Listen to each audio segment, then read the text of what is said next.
Hello दोस्तों, सी programming के इस वीडियो लेक्चर सीरीज के लेक्चर 11 में हम देखने वाले हैं लूप कंट्रोल स्टेटमेंट।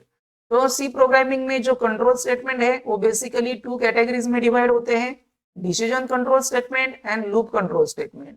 इसमें से डिसीजन कंट्रोल जो स्टेटमेंट है वो lecture number 7 and lecture number 9 में हमने डिस्कस किए हैं।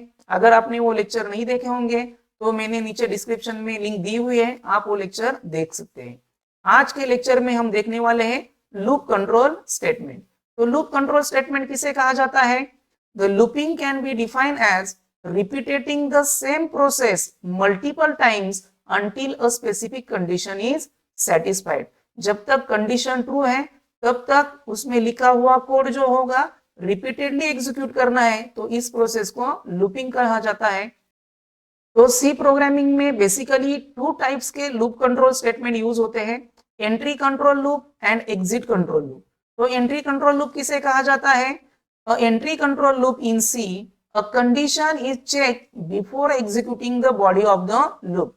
सबसे पहले कंडीशन चेक की जाती है और उसके बाद जो बॉडी में स्टेटमेंट लिखे होंगे वो एग्जीक्यूट होते हैं, तो उसे एंट्री कंट्रोल लूप कहा जाता है। और सी प्रोग्रामिंग में ऐसे दो लूप है, while loop and for loop. और उसके बाद हम देखेंगे एग्जिट कंट्रोल लूप। तो एग्जिट कंट्रोल लूप क्या होते हैं? A condition is check after the executing the body of the loop. First जो है बॉडी एग्जीक्यूट होती है और उसके बाद जो है कंडीशन चेक होती है। इसका मीनिंग हुआ अगर कंडीशन फॉल्स भी हुई तब भी एग्जिट कंट्रोल लूप जो है वन टाइम एग्जीक्यूट होते हैं, तो उन्हें एग्जिट कंट्रोल लूप कहा जाता है। और इसका एग्जांपल है डू व्हाइल लूप। तो हम इनके सिंटैक्स देखेंगे। सबसे पहले है सिंटैक्स ऑफ व्हाइल लूप। तो व्हाइल लूप के सिंटैक्स में व्हाइल, उसके बाद कंडीशन, और व्हाइल लूप के बॉडी में जो स्टेटमेंट होंगे वो यहाँ पर विद इन कर्ली ब्रैकेट लिखे जाते हैं। तो व्हाइल लूप कैसे वर्क करता है? If the condition is true then and then only the body of the loop is executed.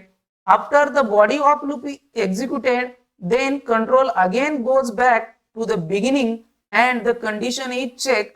If the condition is true, the same process is executed until the condition becomes false. When the condition becomes false, then the control goes to outside the loop. यहाँ पर while loop में हम जो भी condition mention करेंगे वो condition जब तक ट्रू है तब तक इसमें लिखे हुए स्टेटमेंट क्या होंगे? एग्जीक्यूट होंगे। अगर व्हाइल में लिखी हुई कंडीशन फॉल्स हो जाती है तो इसमें लिखे हुए जो स्टेटमेंट होंगे वो एग्जीक्यूट नहीं होंगे, जो कंट्रोल होगा वो व्हाइल लूप के बाहर चला जाएगा। तो ऐसे व्हाइल लूप जो है एग्जीक्यूट होता है। तो व्हाइल लूप का हम यहाँ पर एग्जांपल देखेंगे।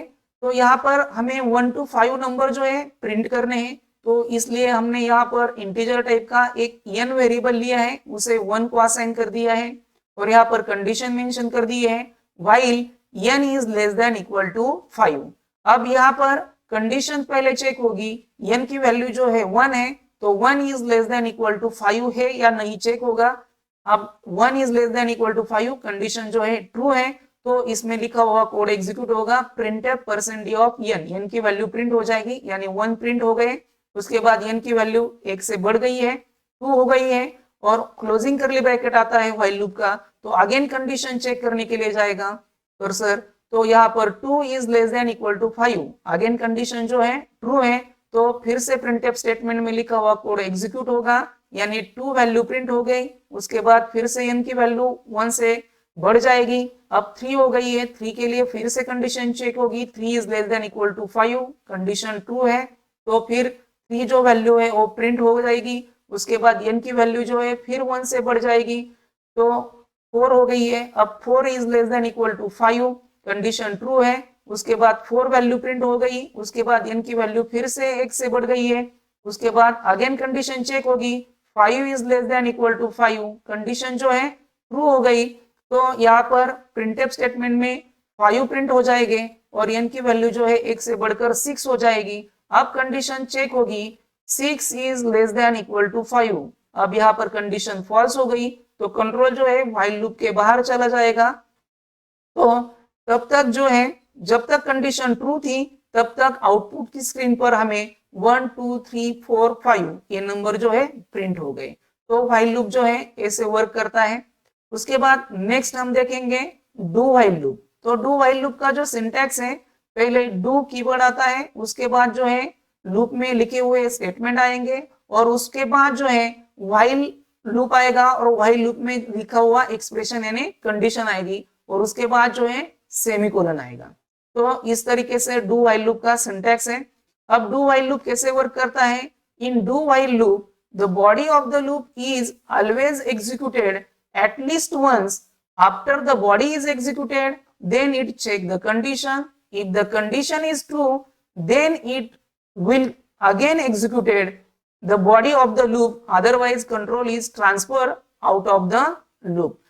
अब इसमें क्या होता है, सबसे पहले जो है स्टेटमेंट आते हैं यानी बॉडी आती है डू व्हाइल लूप की, तो इसमें लिखे हुए स्टेटमेंट एग्जीक्यूट होंगे और बाद में जाकर कंडीशन चेक होगी। अगर कंडीशन फॉल्स भी हुई तब भी डू व्हाइल लूप जो है वन टाइम एग्जीक्यूट होता है।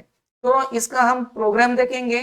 तो सेम प्रोग्राम व्हाइल लूप में जो लिखा था वही हमने यहाँ पर लिया है। हमें यहाँ पर भी 1 to 5 नंबर प्रिंट करने हैं। तो यहाँ पर मैंने n वेरिएबल लिया है, उसकी वैल्यू जो है 1 को असाइन कर दी है। उसके बाद जो है डू कीवर्ड आया है, उसके बाद प्रिंटफ स्टेटमेंट में हमने n की वैल्यू प्रिंट कर दी और उसके बाद जो है n की वैल्यू 1 से बढ़ गई है, यानी पहले n की वैल्यू 1 थी वो प्रिंट हो गई, उसके बाद n की वैल्यू जो है 2 हो गई। अब जाकर कंडीशन चेक होगी 2 is less than equal to 5।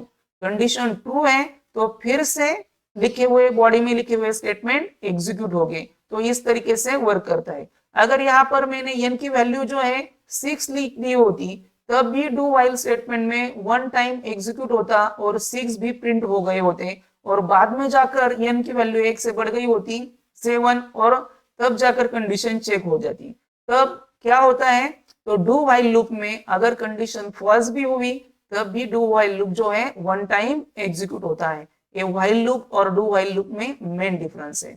उसके बाद नेक्स्ट हम देखेंगे syntax of for loop.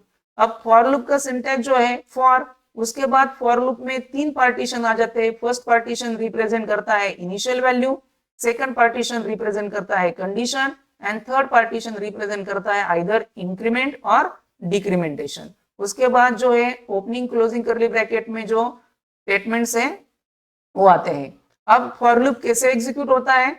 The initial value of the for loop is perform only once. जब फॉर लूप में फर्स्ट टाइम कर्सर एंटर करता है तब इनिशियल वैल्यू और कंडीशन ये 2 पार्ट एग्जीक्यूट होते हैं, यानी first part and second part. अब कंडीशन क्या होता है, तो कंडीशन जो है बुलियन एक्सप्रेशन होता है। कंडीशन आइदर ट्रू होती है या फॉल्स होती है। अगर कंडीशन ट्रू हुई तो फॉर लूप में लिखे हुए स्टेटमेंट एग्जीक्यूट होंगे और उसके बाद जो है क्लोजिंग करली ब्रैकेट आने के बाद फॉर लूप का जो थर्ड पार्ट है आइदर इंक्रीमेंट और डिक्रीमेंट ये एग्जीक्यूट होगा और उसके बाद अगेन कंडीशन चेक होगी और अगर कंडीशन ट्रू हुई तो उसमें लिखे हुए स्टेटमेंट एग्जीक्यूट होंगे। इसका मतलब क्या है, जब cursor first time for loop में एंटर करता है तब इनिशियल वैल्यू यानी पार्ट 1 एंड पार्ट 2 एग्जीक्यूट होते हैं और उसके बाद जितने भी इटरेशन होंगे यहाँ पर तब जो है पार्ट 3 एंड पार्ट 2 एग्जीक्यूट होते हैं। फिर से पार्ट 1 पार्टिसिपेट नहीं करता है। तो इस तरीके से फॉर लूप जो है वर्क करता है। तो यहाँ पर हम फॉर लूप का भी एग्जांपल देखेंगे। फॉर लूप के लिए भी मैंने सेम प्रोग्राम रखा है, 1 to 5 नंबर प्रिंट करने हैं। तो यहाँ पर मैंने n वेरिएबल इनिशियलाइज कर दिया है। फॉर लूप में n इज इक्वल टू 1 यानी इनिशियलाइजेशन कर दिया है वेरिएबल का। उसके बाद कंडीशन अप्लाई की है n is less than equal to 5। अगर कंडीशन ट्रू होगी तो इसमें लिखा हुआ स्टेटमेंट एग्जीक्यूट होगा। अब यहाँ पर n की वैल्यू जो 1 है, 1 is less than equal to 5, condition क्या है, ट्रू है, तो यहाँ पर जाकर n की वैल्यू प्रिंट हो जाएगी। उसके बाद क्लोजिंग करली ब्रैकेट आ गया है तो उसके बाद जो थर्ड पार्ट एग्जीक्यूट होने वाला है वो है n प्लस प्लस यानी n की वैल्यू 1 से बढ़ जाएगी, 2 हो गई। फिर से कंडीशन चेक होगी, 2 is less than equal to 5, condition true है तो इसमें लिखा हुआ स्टेटमेंट एग्जीक्यूट होगा यानी आउटपुट की स्क्रीन पर 2 प्रिंट होगा। अगेन क्लोजिंग करली ब्रैकेट आता है तो n की वैल्यू 1 से बढ़ जाएगी, फिर कंडीशन चेक होगी। जब तक कंडीशन ट्रू है तब तक इसमें लिखा हुआ कोड एग्जीक्यूट होगा और n की वैल्यू जो है 1 से बढ़ जाएगी। तो इस तरीके से जो है फॉर लूप जो है वर्क करता है। तो इन लूप पर बेस्ड प्रोग्राम जो है हम अगले लेक्चर में देखने वाले हैं। तो आज के लेक्चर में बस इतना ही। अगर आपको हमारा वीडियो पसंद आ गया होगा तो हमारे वीडियो को लाइक कर दीजिए और हमारे चैनल को सब्सक्राइब कर दीजिए। Thank you.